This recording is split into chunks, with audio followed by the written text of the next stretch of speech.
Señoras, señores, muy buenas tardes, bienvenidos. Son las 8:04 exactamente, arrancamos aquí a fondo.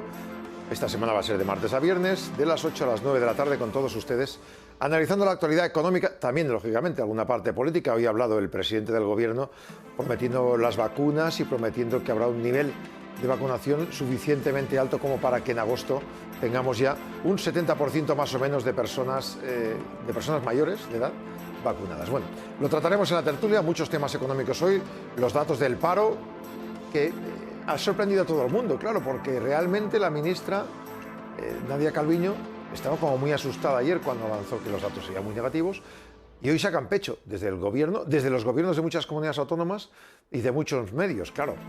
Sacan pecho porque históricamente nunca había habido tanto descenso del paro en este mes, porque históricamente nunca había habido un año tan dramático como el que hemos vivido hasta este mes. Si analizamos una cosa y la otra, claro, esto en el 2019 no hubiera ocurrido posiblemente, o sí, pero está claro que después del derribo que ha habido en el mercado laboral durante este año por culpa de la pandemia, lo lógico era que algo se mueva. Bueno, vamos a analizar esto con algunos de los sectores importantes para salir de esta crisis. Uno de ellos es la hostelería. En este caso hablamos de la hostelería, de las cadenas de restauración moderna, marcas de restauración se llaman. Y saludamos a Paula Nevado, que es la secretaria general de esta entidad, Marcas de Restauración. Paula Nevado, buenas tardes. Hay que tener en cuenta que ahora mismo estamos en una época en la que la pandemia ha arrasado con el mercado laboral. Aún así, las cifras del paro de hoy, imagino también que para vuestro sector han sido más positivas de lo esperado o ya se esperaban así. Bueno, realmente no sé si es cuestión de muchos meses con malas cifras que dentro de todo no han sido recibidas como un palo. Sabes que la hostelería es un sector con un gran número de empleos, más de 1.700.000 antes de que empezara esta crisis inédita. Y bueno, lo que podemos confirmar es que la reactivación comienza muy tímidamente a sentirse, pero son todavía muchos los cientos de miles de trabajadores al abrigo de los ERTEs. Una cuestión que nos preocupa ya en el corto plazo, que va a ser de esa prórroga llegado el 31 de mayo. Evidentemente es una de las grandes preocupaciones. La otra es cuándo se va a ir reactivando el consumo. Ayer mismo, de hecho estas últimas horas hemos visto que, por ejemplo, en Castilla y León se ha vuelto a cerrar el interior de los locales de la hostelería. Siempre hablamos con expertos de hostelería que nos dicen que, hombre, cada vez que hay un movimiento siempre se tiende a mirar a la hostelería. Hay muchos otros sectores, teatro, cine, por ejemplo, autobuses, ¿no? ¿Por qué se mira siempre a la hostelería? ¿Qué opinan ustedes? Es un tema bien complicado y que después de un año en el que los escenarios han cambiado a un ritmo trepidante, venimos diciendo que es crítica la velocidad que ha tomado el ritmo con el que cambia la normativa y, por tanto, con el que nos preguntamos también el porqué de ser un sector que está absolutamente, nosotros decimos, intervenido, claramente discriminado, y nos hemos sentido y nos seguimos sintiendo como un sector, bueno, no compensado y en alguna medida criminalizado. Somos un sector integrado por empresas que han cumplido la normativa, demostrando una capacidad de adaptación asombrosa, de cumplimiento escrupuloso, y sin embargo parece que nos hemos convertido en ese termómetro y en ese grifo que se abre y se cierra, y es esa medida de si las cosas van bien, van mal. Y realmente como digo, ese ritmo al que cambia la normativa desde hace un año es el que está siendo en buena medida responsable de las dificultades para sortear la crisis, porque las empresas, algunas grandes de la restauración, tienen músculo, están demostrando ser resilientes, ¿no? Esta palabra que hemos incorporado todos a nuestro lenguaje, pero Obviamente el no saber a qué atenerse, la enorme inseguridad y que estemos atentos a 17 boletines oficiales distintos, que aunque hay una norma aparentemente que los coordina, luego la apertura, el cierre de interior, de barra, está haciendo que sea tan asimétrico el impacto de esta crisis y tan difícil de gestionar. Como, Pero, y perdona sí, sí. que retome, ¿no?, tu pregunta, ¿por qué? Cuando estamos cumpliendo las normas que se publican, cuando estamos mostrando y con datos del propio Ministerio de Sanidad cuál es la incidencia y cuál es la responsabilidad en brote, en contagios certificados en la hostelería, Mm. también nosotros nos seguimos preguntando por qué se ha tomado a este sector, como decía, como ese termómetro básicamente político. Hablando de política, precisamente, claro, cada comunidad autónoma está haciendo lo que puede, quiere o sabe. Teóricamente la coordinación es del Gobierno central. Hoy el presidente del Gobierno ha anunciado que sí, que finalmente habrá en agosto, no en junio, el 70%, no para todos, sino solo para la población mayor de edad, pero bueno, que van a llegar vacunas de forma importante y que se va a poder vacunar a la población. ¿Confiáis en que esto pueda ayudar a salvar el verano? Debemos de confiar, no nos queda otra como ciudadanos y a las empresas y en todos los sectores bueno, formamos ese macrosector que es el turismo, y la hostelería lo es, se ha demostrado que tiene una importante dependencia, ¿no?, de cómo le vaya al turismo. Y como digo, debemos de confiar. Ahora mismo la vacunación es el parámetro, es el dato que cualquier entidad, organización de estudios y cualquier empresa tiene presente de cara a organizarse, porque en un momento en el que la incertidumbre se ha convertido en la norma, lo único cierto ahora mismo es la vacuna, la ciencia, y que haya un buen ritmo que efectivamente nos permita esa socialización y que nos permita igualmente pensar en la vuelta a las oficinas, la vuelta a la normalidad, la vuelta de los viajeros, tanto el turismo nacional como el internacional. Y puedo decir que al menos la restauración tiene mucha fe en que sea el verano el punto de inflexión y realmente ahí es en donde colocamos el inicio de la recuperación real. En este momento lo que se está haciendo es resistir y como digo, con muchas trabas. Una última, esta semana pasada hacíamos eco de la gran noticia que era la vuelta de IFEMA, con el primer tema que fue HIP, en el que estuvieron ustedes con Uh -huh. Restaurant Trends. Uno de los datos que se daba es que uno de cada tres hosteleros de los vuestros, que son cadenas de restauración moderna, podemos llamarle así, habían perdido una facturación de en torno a la mitad. Hablando con la restauración tradicional, ellos calculan que un 30% cierra. ¿Tienen más músculo, por tanto, el tipo de sector, el tipo de locales de ustedes? Que son más, igual hay más franquicias, más empresas. Bueno, como bien dices, justo antes de la Semana Santa se celebró en Madrid, en IFEMA, la primera feria presencial. Fue una feria HIP dedicada al sector Horeca y realmente fue un éxito en sí mismo el lograr celebrar ese encuentro, ese evento, y ahí contamos con consultoras como Nielsen y NPD Group, y es NPD la que dio los datos que apuntas. Y efectivamente la restauración organizada está demostrando que está resistiendo mejor la crisis. Se debe en buena medida también a los modelos de negocio de estas empresas y a esa adaptabilidad a la que me refería al principio.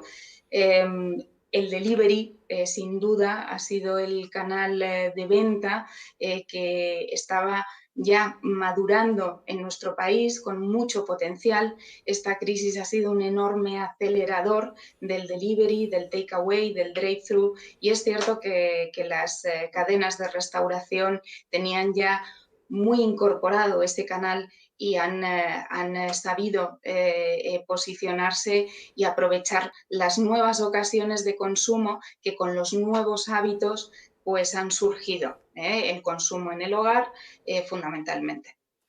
Mucha suerte para lo que nos espera. Ojalá se cumplan los pronósticos que deseamos todos, que las comunidades no tengan que irnos cerrando locales, sino que se pueda seguir abriendo y que en verano podamos entender una vida un poco más parecida a la que teníamos el del año pasado, como mínimo. Paula Nevado, secretaria general de cadenas de marcas de restauración, gracias por atendernos y hasta la próxima. Muchísimas gracias. Ojalá se cumpla por fin una buena previsión. Ojalá Muchas sea así. gracias. Gracias. Previsiones que esperamos, aunque hay confirmaciones de datos que también vamos a analizar.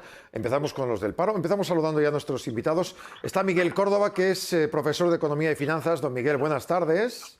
Hola, buenas tardes, Jaume. Encantado de estar con vosotros. Con nosotros también José María Pinedo, economista. José María, buenas tardes. Buenas tardes, Jaume. Buenas tardes, Miguel. Y Vicente de los Ríos es CEO de Líderes y Digitales, profesor de la EOI. Vicente, buenas tardes. Hola, buenas tardes, ¿cómo estáis todos? Vamos a ver, nuestros profesores. Miguel, ¿cómo analizas lo del paro? Ayer veíamos a la ministra muy compungida, hoy sacan pecho todos menos ella. Es curioso, ¿no?, que ella no saque pecho de un dato que teóricamente es histórico. No sé si es histórico, pero es que está absolutamente, digamos, adulterado con los 750.000 personas que hay en los ERTEs. Es que el problema de todo eso es que cuando hay gente que lleva tantos meses en los ERTEs, pues, en fin, no se trata de ser agorero, pero es que me da que muchos no van a volver. Entonces, lógicamente, pues, decir, oye, mira, pues estamos ahí 59.000 paros menos, bien, no sé qué, vamos bien, no hay problema. Lo que pasa es que el problema que también no nos damos cuenta es que este año el inicio de la Semana Santa, el 26 de marzo, fue el viernes en que se inició la Semana Santa, con lo cual las contrataciones que se han hecho para esa semana pues empiezan en marzo. Entonces, claro, del 76% de esas personas que ha disminuido el paro resulta que son del sector servicios y, lógicamente, son personas que se han cogido pues para pasar la Semana Santa. A lo mejor son contratos de una semana. Esos contratos probablemente en abril desaparecerán. Porque en abril vamos a estar todavía con el confinamiento perimetral. Nuestro presidente por fin ha dicho que a partir del 9 de mayo nos va a dejar tranquilos con el confinamiento perimetral y se podrán ir a las segundas residencias. Bueno, pues eso a lo mejor anima un poquito que en mayo empiece otra vez a contratarse. Bien, y si realmente cumple con que vamos a tener el 70% de la gente para julio ya vacunada, pues mejor. Entonces, si en el junio se hace pasaporte comunitario con todas estas cosas para que los extranjeros puedan venir, pues bien. Entonces, yo creo que efectivamente las cifras de hoy pues no son para tirar cohetes, porque, en fin, que se contraten para la Semana Santa 59.000 personas en toda España, yo no creo que sea para tirar cohetes. Comprendo el compungimiento de la ministra. Pinedo, José María. Bueno, a mí lo de la interpretación de las estadísticas de empleo, a mí me recuerdan mucho y las asemejo mucho a lo que es la interpretación de los resultados electorales en cualquier elección, ¿no? Es decir, la gente es capaz de retorcer los números para llegar a entender que son favorables, ¿no? Si uno, yo de todas las interpretaciones que sobre esta información que estaba comentando Miguel y tú hemos hecho en las últimas horas, si me tengo que quedar con algunas, con las de Nadia Calviño y la vicepresidenta económica del gobierno, lo que viene a decir es que después de estos resultados de marzo, que no son buenos, se plantea la posibilidad de revisar el cuadro macroeconómico, ¿no? Pero a la vez que escuchas esas declaraciones de la vicepresidenta Calviño, pues lees las declaraciones del secretario de Estado de Empleo o del secretario de Estado de Seguridad Social, que dicen que son números muy esperanzadores, ¿no? La realidad es que tenemos 745.000 españoles en ERTE, que vienen a representar alrededor del 19% de la cifra de parados oficial, que estamos hablando de alrededor de 4 millones. Con lo cual, si esos 4 millones le pusiéramos el interrogante de la solución final de esos ERTES, las cifras, independientemente del caso aislado, y lo comentaba bien Miguel, del mes de marzo, coincidiendo con la Semana Santa, desde luego los datos no son nada esperanzadores y nada halagüeños, ¿no? Si tuviéramos que analizar eso en el contexto de lo que ha sido el último año de la pandemia y el impacto en el empleo, estaríamos hablando que llevamos 12 meses perdiendo 1.000 empleos diarios, más de 1.000 empleos diarios, y eso tampoco es motivo de satisfacción para nadie, ¿no? En mi opinión, vuelvo a insistir, yo creo que no tiene mucho sentido que la vicepresidenta haga una interpretación seria, responsable, que incluso llega a advertir la posibilidad de revisar el cuadro macroeconómico, y que tengas a dos secretarios de Estado que uno dice que el mes de marzo no ha sido malo y el otro dice que los resultados son esperanzadores, ¿no? Y eso que no hemos oído todavía a los enlaces sindicales, ¿no? a los representantes de las organizaciones sindicales, que unos dirán que es verdaderamente atroz y bueno, verdaderamente complicado. ¿Y tú, Vicente, estás más con la vicepresidenta Calviño o con quién más estarías?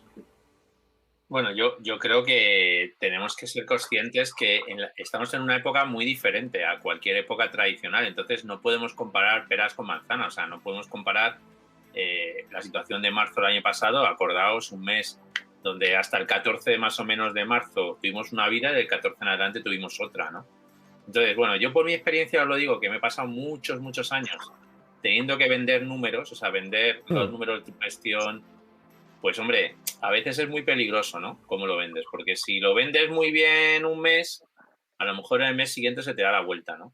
Y a mí me parece que la vicepresidenta sea prudente, me parece bastante sabio, porque creo que en este momento, además, esto como se dice, yo creo que, o sea, esto que voy a decir quiero que suene bien, ¿vale? Yo creo que ahora nos tenemos que preocupar menos por las cifras macro y más por las cifras micro de solucionar los problemas de las personas con nombres y apellidos, ¿vale? Porque para algo tenemos 700.000 personas en ERE. O sea, tenemos que ser todos conscientes que tenemos una situación económica muy complicada, porque nadie se ha enfrentado a una situación como esta en un entorno que no es de guerra, ¿vale? En el mundo moderno. Entonces, no podemos intentar ver con las métricas de una situación estable una situación totalmente inestable, donde estamos hablando de cuarta ola, donde estamos hablando en un sitio de tercera ola.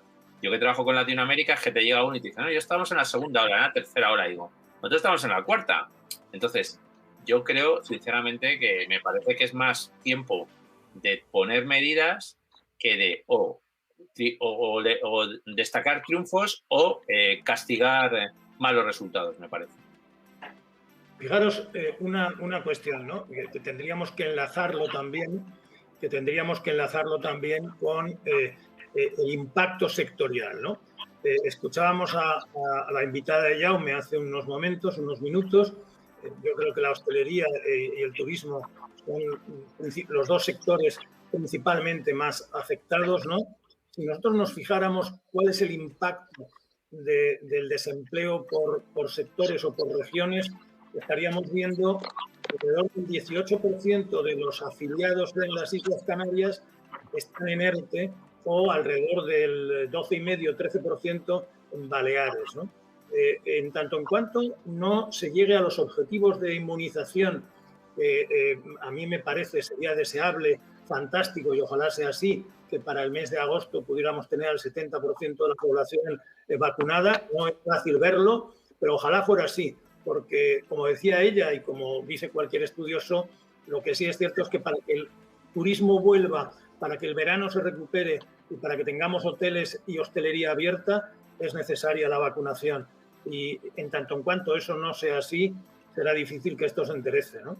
El Canarias, por ejemplo, está pasando un verdadero drama, Baleares exactamente igual, los hoteles y la hostelería verdaderamente también, ¿no? Yo quisiera añadir aquí que todos los meses se firman 1.400.000 contratos. Es decir, estamos en un periodo de baja actividad. Tenemos a 700 y pico mil personas en el ERTE que están ahí en el limbo, y además tenemos otro 1.400.000 que, bueno, no tienen continuidad en el empleo. Tienen 1.400.000 todos los meses, 1.400.000, tienen que volver a renovar y saben que a lo mejor el mes que viene no les contratan.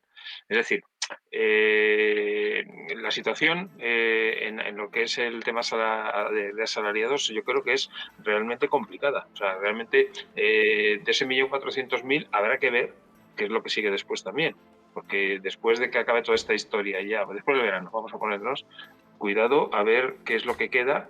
Una vez que ya, digamos, se acabe, habrá que dejar de pagar ERTES, y alguna vez habrá que ver qué hacemos con los contratos. Una de las cosas que nos dice Europa es que tenemos que reducir el número de contratos, que creo que son 54 modelos, que eso no es de locos, y que hay que eliminar tanta contrato de semanita, de 3 días, de cositas de estas.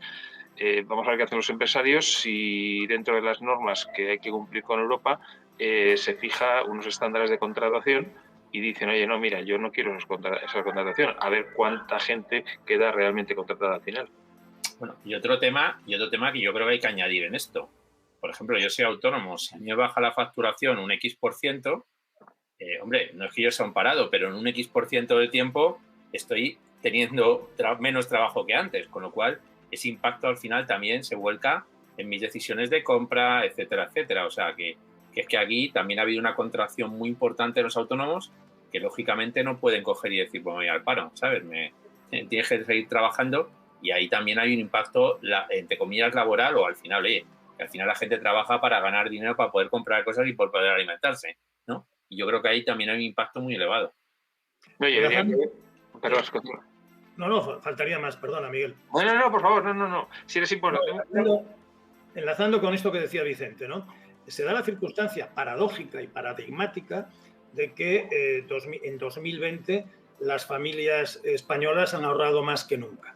Esto es contradictorio en sí mismo, es decir, con unos ERTEs como ha habido, con una reducción de salario verdaderamente, de percepción verdaderamente importante, con un miedo escénico y no escénico, fáctico, de lo que ha sido la pandemia en nuestras economías, sorprende que efectivamente hayan podido superar las familias españolas la tasa de ahorro de años atrás. Claro. ¿Eso qué significa? Y lo decía bien Vicente, al final hay una cuestión que está clara, ¿no? Si yo estoy ganando menos dinero y tengo una situación de incertidumbre, gasto menos, consumo menos, ahorro algo más y gasto menos, pero el gastar menos significa que estás trasladando el problema al consumo y que la demanda interna se contrae, ¿no? Perdona, Miguel. No, tranquilo, simplemente quería apostillar un detallito en el que con los autónomos comentaba Vicente. Claro, es que este estudio, que yo sepa, no está hecho, sobre todo en esta situación de COVID. Pero claro, yo creo que un autónomo lo que no va a dejar es, aunque tenga pocos ingresos, de pagar sus ayudas a su seguridad social, porque tiene que tener una seguridad social. Entonces, no está medido cuánta gente está de autónomo y a lo mejor está cobrando 300 euros al mes. Y simplemente lo hace, digo, tengo que seguir pagando 150, 200 o lo que sea el mínimo para intentar tener por lo menos garantizada la seguridad social en un futuro. Hay una cifra de unos 600.000 que se ha dado por ahí, 600.000 autónomos que están en situación de petición de ayuda, que podría ser lo que estás diciendo tú, gente que está pagando lo mínimo pero necesita ayuda. Claro, es que ese es el problema que quiero comentar, que realmente aquí tenemos 19 millones de ocupados oficialmente, de los cuales creo que son unos 3.600.000 autónomos, y habría que ver cuánta de esa gente realmente está ocupada. Sí, es que yo lo que os digo una cosa, creo que todo el mundo debe asumir, o sea, vamos a ver, ¿esta situación es complicada? Sí. ¿Es muy complicada? Sí. Joder, pues si es muy complicada, las cifras no pueden cuadrar, o sea, es que no puede salir todo el mundo a ponerse una medalla todos los días, o sea, pero digo de un sitio o de otro, no puede salir una persona a criticar de un sitio o de otro, o sea, es que o asumimos que tenemos un problema y que efectivamente, como decís antes, es muy importante en este momento, la cifra más importante es la de vacunados. Esa es la cifra más importante, porque es lo que nos va a llevar... Tienes 2,5 millones ahora mismo, ¿eh? En 3 meses 2,5 millones. La promesa es que en agosto, pero los viajes antes, los alemanes los contrataban un año antes. Ponle un mes. Si estamos vacunados en agosto, si te vacunan el 20 de agosto, ¿cuándo vas a ir de vacaciones tú? Los alemanes están trabajando en la idea del pasaporte sanitario, claro, de la seguridad. O sea, los alemanes no pueden seguir quedándose en su país porque necesitan salir, necesitan ir al sol, necesitan ver el sol, etcétera, ¿no? El problema, para nosotros trasladarles esa confianza, necesitamos demostrar a Europa, demostrar al mundo que tenemos una población vacunada del orden de ese 70%, ¿no? Y consecuentemente, el Reino Unido va muy adelantado en vacunación, pero el Reino Unido no va a dejar salir a sus ciudadanos en tanto no tengan claro que efectivamente van a países seguros. País seguro hoy es sinónimo de país vacunado y en la medida en que eso no se consiga es un problema. Decía Miguel otra cosa que también no deberíamos de olvidar, ¿no? 19 millones de cotizantes. España tiene un objetivo desde hace ya lustros de llegar a una cifra de 20 millones de cotizantes, 1 millón más de los que tenemos hoy, para que de alguna manera las cifras de ingresos y gastos del sistema puedan tener un cariz distinto, ¿no? Hoy estamos perdiendo cotizantes. Hemos subido en el mes de marzo un número, bueno, no desdeñable de cotizantes, pero vamos a ver si esos cotizantes del mes de marzo son efímeros y en el mes de abril vuelven, a finales del mes de abril, vuelven a dejar de serlo, ¿no? España necesita tener una población cotizante capaz de sostener el sistema y aún así es difícil hacerlo. El problema es que hay 750.000 que está cotizando el Estado por ellos. De esos 19 hay 750 que es el Estado el que está pagando las cuotas. Bueno, al final son como si fueran funcionarios. Les estás pagando y ellos están pagando también su cuota, teóricamente, ¿no? Sí, claro. ¿no? Pero ¿por qué pensáis, por qué razón encontramos, a que vuelvo a insistir, en citar a Nadia Calviño? Pero Nadia Calviño ha dicho hoy que los ERTEs tienen que continuar todo el ejercicio 21, es decir, todo el año 2021. Eso significa que ella, que debe de ser sin duda la mejor informada, pues ve que los ERTEs no se van a poder resolver con 9 meses por delante y un plan de vacunación que debería darnos algo de esperanza y de luz. Vicente, eso mismo pide la patronal, pero añaden que se permita despedir sin tener que esperar 6 meses. Si una empresa, por ejemplo, tiene viabilidad en septiembre para trabajar con la mitad de los profesionales, que no tengan que esperar 6 meses para no caer. ¿Cómo lo ves tú? Es que mira, es que hay una cosa es entrar en crisis, otra es estar en crisis y otra es salir de la crisis. Y entonces no es lo mismo lo que tienes que hacer para entrar, para que estar y para salir. Claro. Y posiblemente hay que ir, o sea, acompasando el plan que tú tienes para estar en crisis con el plan de salir. Entonces, vamos a ver, con una caída tan abrupta, ¿no? Como decía el otro día, un 60% de caída del tráfico aéreo. Sí, sí. Es que hay negocios que es imposible, o sea, que no tiene nada que ver con que el 100% de la población esté vacunada, con que ese negocio vaya a volver a estar exactamente igual, que no haya nadie contagiado. Si es que no va a haber. Entonces, llega un momento que por la dinámica del negocio, en el momento que hay una caída de demanda, automáticamente tienes 2 opciones: o seguir, o reestructurar para seguir, o no seguir. O caer. ¿Vale? Claro, caer. Entonces, hay veces que, oye, yo lo entiendo, es complicado, pero hay veces que para salvar a 10 tienes que sacar a 5. Hombre, lo que pasa es que tampoco podemos estar pagando dinero público que no tenemos, puesto que lo hacemos emitiendo deuda sin el DIE. Es decir, yo en octubre estoy convencido de que ya el tema de vacunación no va a ser un problema. Entonces, seguir otros 3 meses más.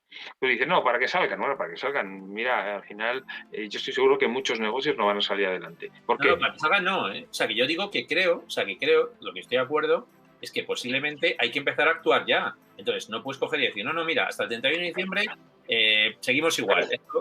Es que dice, octubre, 9 de diciembre, 2.000 millones cada mes, nos lo gastamos. ¿Para qué?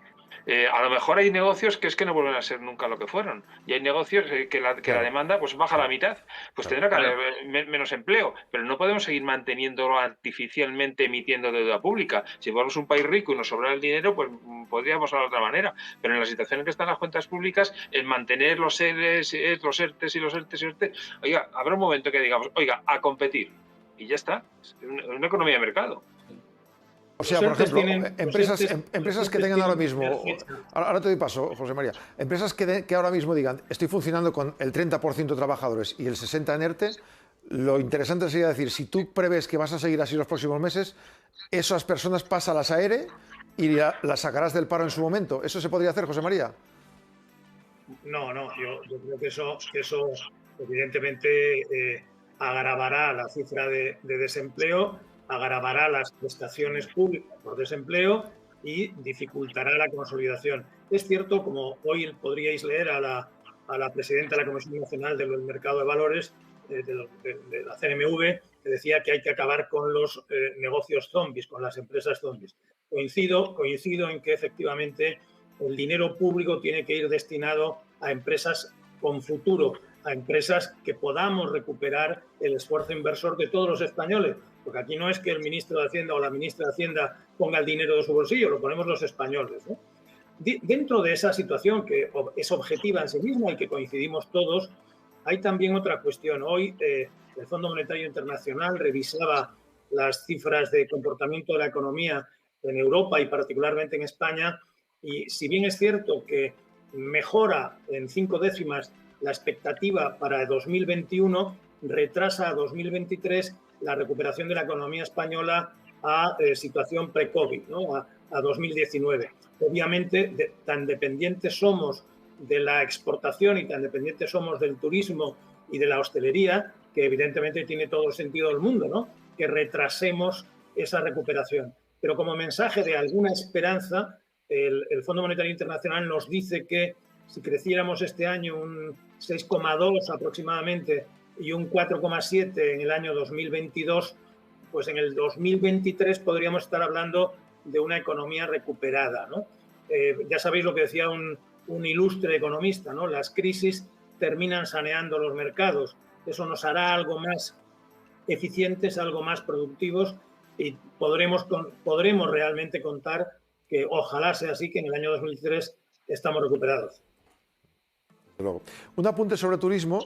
Hoy se ha dado una cifra, lo digo porque ha habido mucha polémica estas últimas fechas con el turismo francés de borrachera en Madrid.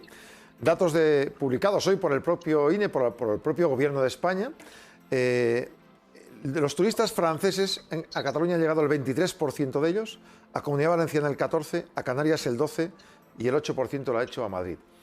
Digo esto como ejemplo de que nos estamos pegando tiros cada uno, estamos pegándonos entre nosotros y el virus se está haciendo un chalet aquí tremendo en España, porque, vamos, le estamos permitiendo todo.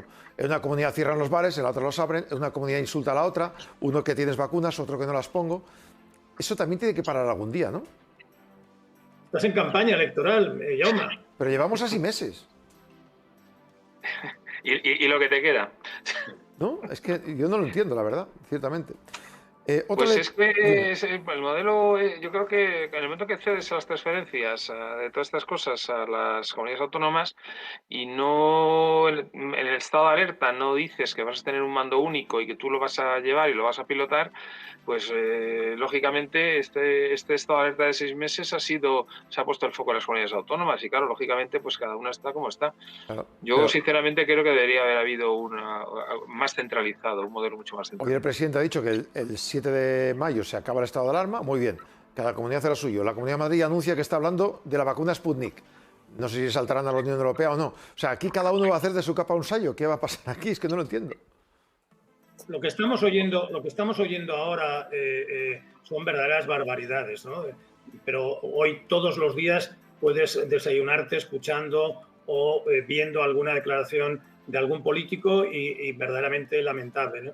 Yo creo que lo de la cuestión del turismo en Madrid de borrachera me parece tal salvajada para un país que vive del turismo, me parece una verdadera estulticia, ¿no? Yo creo que es un disparate cuando además no se corresponde con la verdad. Como no se corresponde con la verdad, otras muchas razones, pero estamos en campaña y aquí vale todo. Esto es lo verdaderamente dramático, ¿no? Las hemerotecas, la maldita hemeroteca la puedes consultar todos los días y chequear o contrastar lo que algún político dice ahora y decía hace unos meses, ¿no? Sí, Vicente. Sí, no, la verdad es que, bueno, esto es lo que tiene el modelo autonómico, o sea, para lo bueno y para lo malo, y esto es lo que hemos decidido todos los españoles, ¿no? Pero claro, cuando llevas una situación, o sea, yo mira, hay una cosa que tenemos que ser conscientes. Cuando empezó toda la pandemia, me pidió una universidad de Chile dar una conferencia sobre el tema de la pandemia, cómo se había gestionado en España. Entonces, claro, yo como profesor académico di una conferencia académica, o sea, me puse como si fuese un negocio, ¿no? Entonces, claro, hay que entender un poco el contexto de España. O sea, España de repente le pasa esto justo cuando se acaba de nombrar un gobierno que, desde el punto de vista humano, yo entiendo que cuando llega un gobierno, el primer gobierno de coalición, te nombran ministro, pues oye, tú quieres hacer las cosas porque, oye, has llegado a asumir la responsabilidad. Y tienes 17 autonomías y te encuentras que el gobierno es de coalición. Las 17 autonomías casi todas en coaliciones muy inestables en general. Los ayuntamientos entonces, claro, gestionar una cosa como esta, que es complicada incluso para una única persona, con todos los recursos que tenga detrás, pues imaginaos esta situación. Entonces, claro, pues mala suerte. O sea, vamos a ver, digo, mala suerte. Pues es que ha tocado lo más complicado en el entorno menos adecuado para solucionar un tema como este. Bueno, entonces, claro. Pues, luego está el personalismo de cada uno, que eso es otra historia, ¿vale? Claro, Vicente, pero el problema real que tenemos es que el título de la Constitución de las autonomías no está desarrollado. Entonces, si de una vez se pusieran de acuerdo el PSOE y el Partido Popular y hicieran una reforma de la Constitución, y si conoce el referéndum, por supuesto, y otras cosas, que eliminara, yo que sé, la ley sálica, que es una de las cosas que había que eliminar, y por supuesto desarrollar el título de las autonomías, ahí se podría decir ya muy clarito qué es lo que es cada cosa, y a lo mejor podemos hacer como en Alemania, por ejemplo, y decir que el Estado español, que no se puede, digamos, dividir de ninguna de las maneras. Entonces se podrían hacer muchas cosas, pero hace falta que los dos grandes partidos asuman una reforma constitucional no partidaria, ni sectaria, ni nada, sino simplemente de 3, 4, 5 cosas muy importantes que se ha quedado obsoleta en nuestra Constitución y que tenemos que actualizar. Mañana hay que retratarse... Por ejemplo, Miguel, en materia de educación, es un verdadero disparate que tengamos 17 modelos distintos educativos, porque al final esto va en detrimento de la formación de nuestros jóvenes y del futuro de los que vayan a tener que sacar este país adelante, ¿no? Yo creo que me parece un disparate. Me parece otro disparate el tema de la transferencia de competencias en materia de sanidad. Yo creo que son cuestiones básicas, la salud, la educación, son cuestiones verdaderamente complicadas. Pero fíjate que preguntabas que por qué no los dos grandes partidos no dan el paso o no han dado el paso. Y yo digo, no han dado el paso.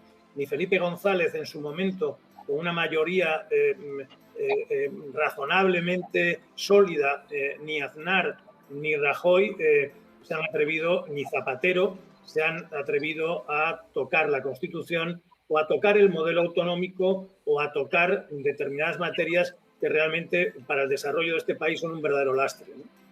Digo que mañana hay que retratarse ya, empezamos a retratarnos ante Hacienda.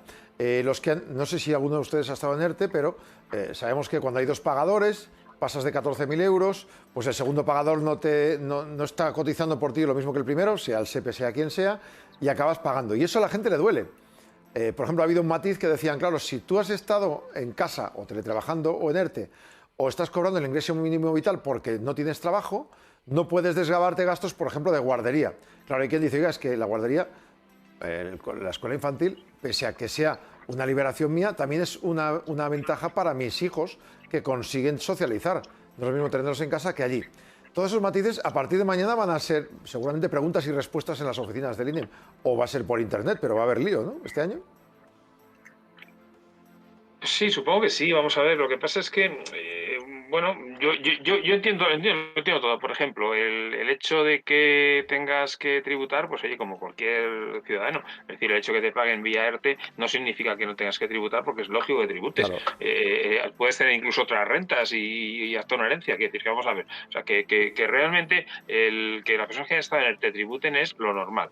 Que les den 6 plazos, bueno, pues me parece bien. Una ayudita y lo que sea, vale, de acuerdo. Y ahora, en cuanto al tema de la maternidad, pero bueno, de las personas que tal, claro, es que esas ayudas que se están dando era precisamente porque como te tienes que ir a trabajar, pues tienes que dejar al niño en la guardería y no puedes cuidarle tú. Claro, si no trabajas, pues efectivamente entiendo lo que tú comentas, Jaume, de la socialización, pero claro, ya lo que motivaba la ayuda fiscal, pues parece que ha desaparecido. Evidentemente va a ser un problema y la gente pues va a querer seguir manteniendo a los niños en la guardería. Entonces, claro, esa ayuda que te desaparece, pues a salarios cortos les hace un roto. Comprendo que es un tema difícil y la verdad es que, no sé, creo que es un tema más de juicio de valor o de opinión, no sé qué opinan los demás. Pues yo un poco como decía antes, ¿no? Yo creo que aquí hay que hilar muy fino porque al final detrás de estas situaciones hay personas con nombre y apellidos. Entonces, yo conocí algún caso de situaciones estas de ERTE, me acuerdo de un caso un poco surrealista de un bar, de un amigo que tenía un bar y al final le dieron una ayuda y luego le dijeron que no le correspondía, la tenía que devolver incluso con intereses, ¿no? Entonces, y con multa. Pero bueno, pues llegó un momento en el que yo creo que en estas cosas ha habido tiempo suficiente para pensarlas bien, ¿no? Y efectivamente creo, oye, pues que el Estado sí que en algunas cosas puede hallar. Me parece muy bien el tema de que se aplace. Me parecería también razonable que ese aplazamiento en 6 cuotas se pudiese hacer autónomos, o sea, porque, oye, también han sufrido, ¿no? Y ¿por qué no pueden disfrutar de ellos los autónomos, ¿no? Que al fin y al cabo justificando una caída importante, ¿no? Pero me parece que hay cosas que, bueno, pues que directamente van a desaparecer porque ha desaparecido el gasto, ¿no? O sea, habrá gente que habrá dicho, oye, mira, una persona en una situación económica complicada, pues posiblemente habrá dicho que el niño a la guardería, pues oye, pues si no puede llevarlo, pues es que la va a renunciar, ¿no? Lo que pasa es que, como decía antes José María, todo va en cascada, ¿no? Yo renuncio a la guardería, el problema se lo pasa al de la guardería, ¿no? Claro. Entonces, claro. ese es el gran problema que va a haber este año, ¿no? Unido a esto que habéis comentado los dos, habría que añadir también esto que comentábamos hace un rato, ¿no? Es decir, efectivamente puede llamar la atención o ser sorprendente que este año 2020 el ahorro familiar haya crecido. Pero es esto mismo, ese ahorro, ese espejismo del ahorro puede volver a sus orígenes en el momento que tengamos que pasar por la caja de Hacienda. Yo, por supuesto, estoy absolutamente de acuerdo con que pagar impuestos porque es impepinable, ¿no? Pero hay mucha gente que piensa que conceptualmente, que mentalmente se cree en una situación especial. Mira, pues he tenido ERTE, he ganado menos, y estará pensando seguro en esa ficción de cada uno que no va a pagar impuestos. Y ese posible ahorro que haya podido generar como consecuencia de toda esta situación de todo un año en ERTE, que le ha invitado a no pagar la guardería, a no pagar el transporte escolar, a no pagar la comida de sus hijos en el colegio en el supuesto de que sea así, o a tener un ahorro por menos consumo, pues ahora va a llegar la señora Montero y le va a decir, pasa por caja. Eso sí, afortunadamente han tenido la sensibilidad de poderlo fraccionar. Pero no quiero olvidarme de la propuesta que ha hecho Vicente. ¿Y por qué no a los autónomos? Los autónomos han sufrido, como cualquier otra empresa, la caída de sus negocios, de sus actividades. ¿Por qué no ha habido ayudas para ellos o por qué no se contempla? En el caso de que tú puedas acreditar que has tenido un 30% de caída de tus ingresos, pues un fraccionamiento en el pago del impuesto que tengas que realizar este año vía IRPF, ¿no? Sí, sí. Un apunte iba a añadiros sobre el tema de las jubilaciones. Me ha sorprendido un dato. Ocurre lo mismo que con AstraZeneca. Se dijo que había unos pequeños casos, muy poquitos porcentualmente, de personas que sufrían un trombo con la vacuna de AstraZeneca. Esto dicen que es asumible, pero cuando los gobiernos de la Unión Europea y el nuestro dicen paramos la vacunación, lo que hacen es provocar que la gente se asuste y ahora cuesta mucho volver a demostrar que eso no es nada, no es testimonial. Ocurre parecido con lo del ministro Escrivá. Llevamos semanas hablando de propuestas constantes que hace para la jubilación. Y la gente dice, gato, gato. Se ha notado en estos primeros 3 meses que ha aumentado un 46% de más de prejubilaciones. Gente que dice, mira, por si acaso, cojo el dinero y salgo, que no sé lo que va a pasar conmigo. ¿Habría que vigilar con los mensajes que damos? Pues yo creo que sí. Realmente, vamos a ver, el problema del señor Escrivá es que, bueno, pues efectivamente anuncia muchas cosas, pero luego al final no hay ninguna cerrada. Yo por lo menos no veo que remate. Entonces, yo creo que cuando... ¿Perdona? Dime, José María. Que no le dejan.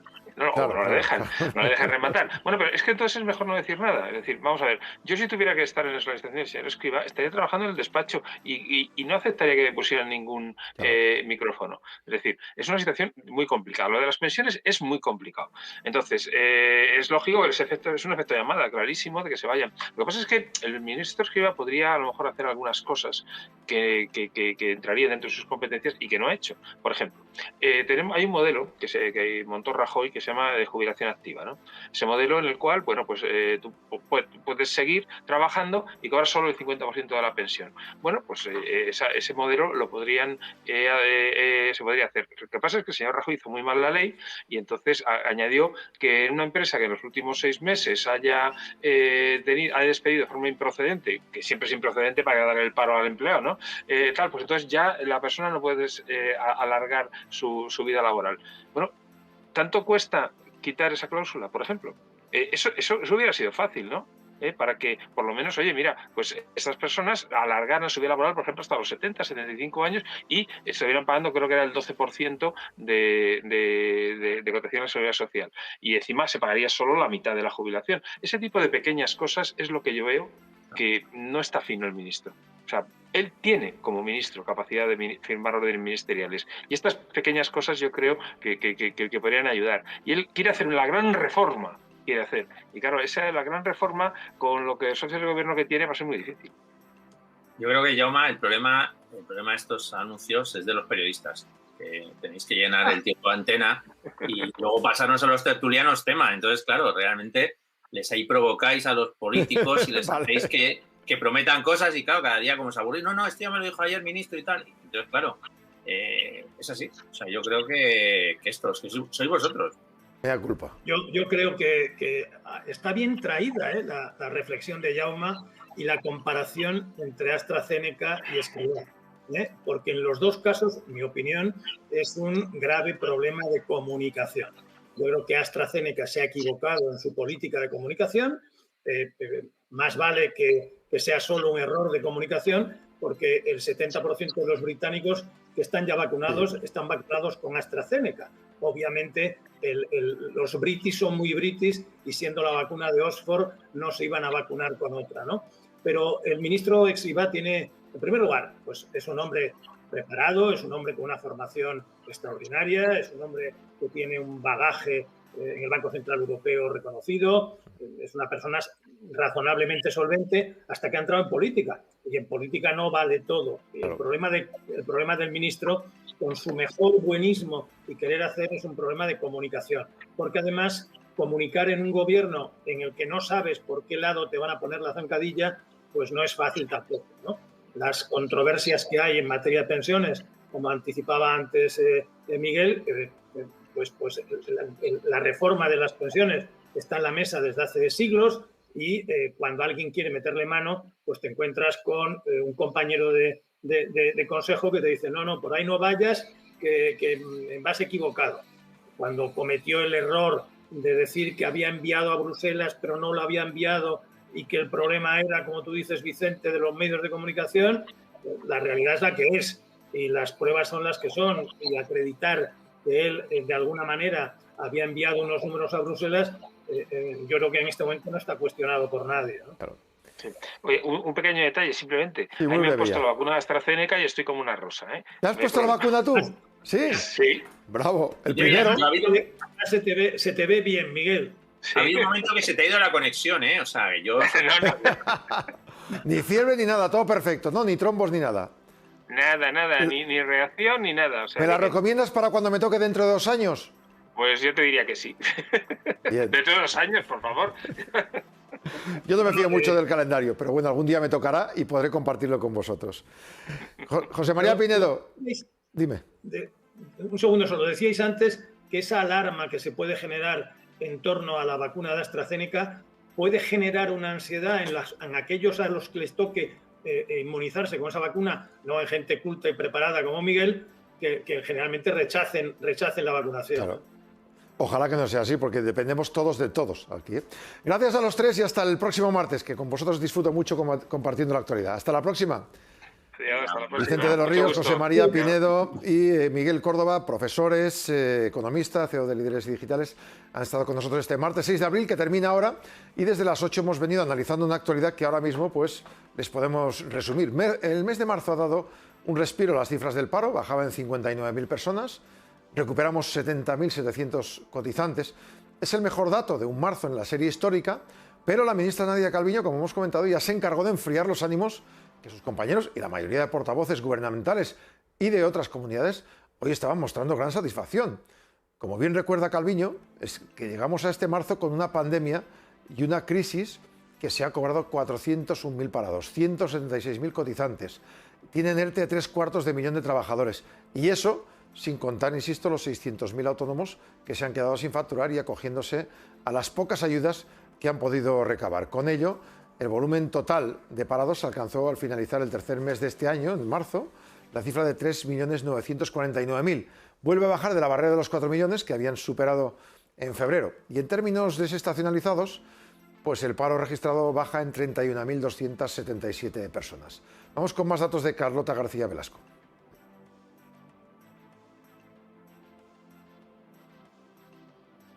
49.149 personas en marzo, su mejor dato desde 2015, y baja de los 4 millones. Trabajo ha atribuido este recorte del desempleo a las menores restricciones a la actividad económica por la superación de la tercera ola de la pandemia. En marzo de 2020, justo cuando la COVID hacía su aparición en el mundo, el desempleo subió en 302.365 personas, 5 veces más que en marzo de este año.